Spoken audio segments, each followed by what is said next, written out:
La bruja de San Miguel. Esto me pasó hace algunos años, y la verdad, casi no me gusta charlar de esto, porque no sé qué sucedió en realidad ese día. No creo haberlo imaginado, pero se los comparto y ustedes juzguen. A pesar de que he vivido toda mi vida aquí en San Miguel, nunca había creído en aquellas historias que nos contaban mis abuelos acerca de las brujas que vivían en lo alto del cerro y que en ciertas temporadas bajaban por las noches buscando niños pequeños, de preferencia recién nacidos. Los padres tenían que poner veladoras y cruces de ocote en todas las puertas y ventanas de la casa. Yo siempre pensé que esas historias nos las contaban solo para asustarnos y que nos portáramos bien.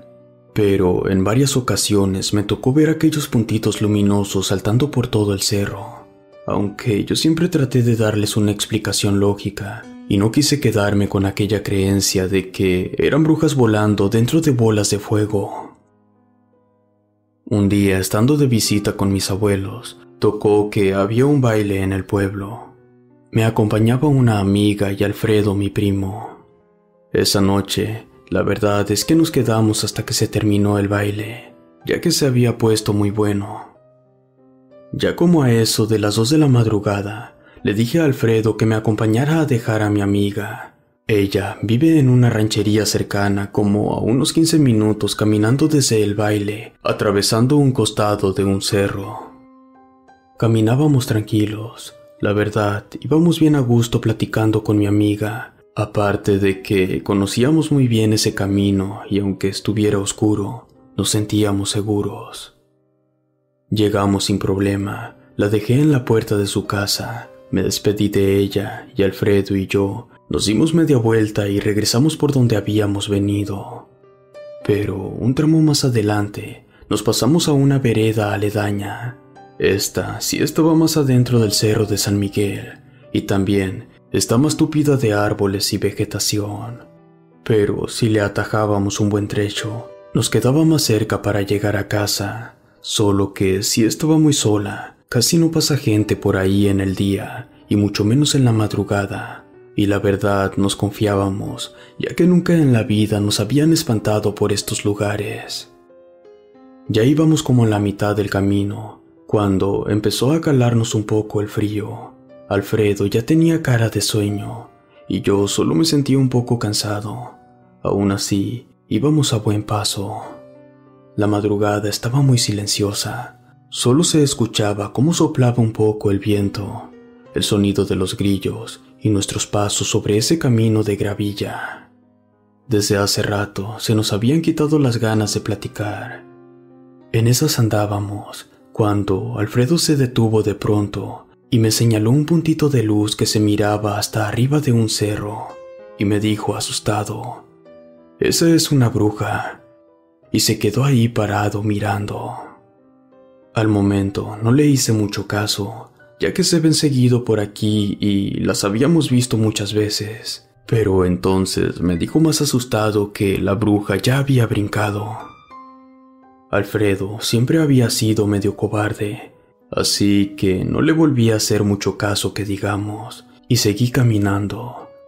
Pero al ver que no me alcanzaba, me detuve y me regresé, y sin querer se me ocurre voltear hacia atrás a donde estaba mirando a Alfredo, y vi cómo ese puntito de luz brincaba desde la punta hasta la mitad del cerro.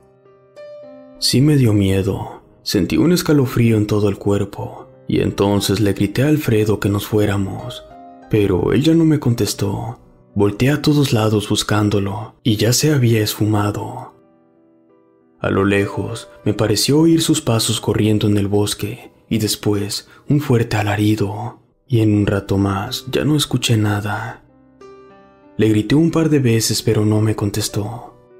Me quedé engarrotado y la verdad no supe qué hacer, si correr al bosque a buscarlo o regresarme a casa y pedir ayuda. Sin quererlo, volví a voltear hacia el cerro y aquel puntito de luz brincó otra vez, pero ahora lo hizo hacia más abajo. Parecía que venía hacia esta vereda donde estábamos. Y este ya no era un puntito luminoso perdido entre la maleza, se hacía cada vez más grande conforme se acercaba. Al cabo de unos segundos ya era una bola de lumbre bastante grande. Ahí dejé de pensar y me eché a correr sobre la vereda hacia mi casa. Corrí lo más rápido que pude, sentía que mi corazón se iba a reventar. Todo esto fue cosa de unos 5 minutos, pero a mí se me hacía eterno. Cuando al fin vi la entrada del huerto de mi casa, en verdad respiré aliviado, pero el gusto me duró muy poco, ya que en ese momento escuché cómo chocaba algo con fuerza contra las ramas de los árboles detrás de mí. La verdad, no quise voltear. Aventé la puerta de la cerca y corrí esquivando los árboles, y en eso escuché que a mi costado crujieron las hojas secas regadas sobre el suelo como cuando se están quemando. Yo sentí como si me tiraran de los pelos y un golpe caliente en la espalda. Las piernas se me desguanzaron y me fui de boca contra el suelo. Intenté pararme, pero ya no pude. Había llovido y la tierra era un lodazal. Solo recuerdo que algo apareció frente a mí. Solo podía ver algo parecido a unos pies. Pero si les soy sincero, eso parecían unas patas de guajolote envueltas en lumbre. Me cubrí la cabeza con las manos y cerré los ojos y empecé a rezar. Les podría jurar por esta que escuché el resoplido de la lumbre cortando el aire. La verdad, no paré de rezar. No sé cuánto tiempo pasé ahí tirado sin moverme, esperando a que esa cosa me hiciera algo. Hasta que, de pronto, dejé de escuchar el resoplar de la lumbre. Abrí los ojos y ya no había nada frente a mí. Solo olía mucho a chamuscado. Me paré como pude y me metí a la casa. Mi papá estaba en la sala viendo televisión. Cuando me vio entrar todo enlodado, me preguntó qué me había pasado. Como pude le expliqué, pero como que al principio no me creyó. Pensó que estaba borracho o algo así. Pero al final, al ver que no venía mi primo conmigo, despertó a mis 2 hermanos y salimos a buscarlo. Cuando cruzamos el huerto, había hojas quemadas por todo el piso, como si fueran pisadas, y seguía oliendo mucho a quemado.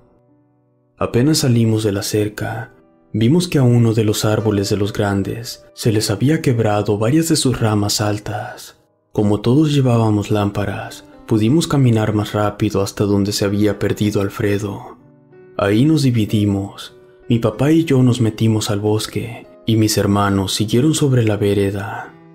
Yo no podía dejar de estar volteando hacia el cerro a cada rato, y apenas miraba algo, empezaba a sudar frío. Estuvimos buscándolo un buen rato. Ya había empezado a aclarar. Nos sentamos a descansar sobre unas piedras grandes, cuando alcancé a escuchar un leve quejido que provenía de una de las barrancas al pie del cerro. Me acerqué despacio con miedo, y al mirar al fondo, vi que era Alfredo. No era muy profunda la barranca, así que me bajé rápido hacia él. Estaba todo revolcado como si lo hubieran arrastrado sobre las piedras. Tenía sangre en todo el cuerpo, y heridos en la cara y brazos como si lo hubieran arañado, y muchas ampollas en su pecho. Yo me quedé ahí, y mi papá se fue por ayuda. Al tiempo, Alfredo se pudo recuperar de casi todas sus heridas, pero las quemaduras en su pecho le dejaron cicatrices permanentes. Cuando le preguntaron qué le había pasado aquella madrugada en el bosque, se puso serio y bajó la mirada, y juró que no se acordaba de nada. Lo último que recuerda es que se echó a correr al bosque cuando vio que aquella bola de lumbre bajaba del cerro hacia nosotros. Después se tropezó con algo en el camino que lo mandó al suelo, y que de ahí ya no recuerda nada. Hasta el día de hoy yo no le creo que no se acuerde, porque cuando le conté lo que a mí me había pasado, vi el espanto en sus ojos. No quiero ni imaginarme lo que él vivió, porque creo que yo corrí con algo más de suerte. Relato escrito y adaptado por Luis Martínez. Si quieres conocer más historias de este autor, te invito a que lo sigas en sus redes sociales, que te las dejo en la descripción y comentarios. Gracias por escucharnos.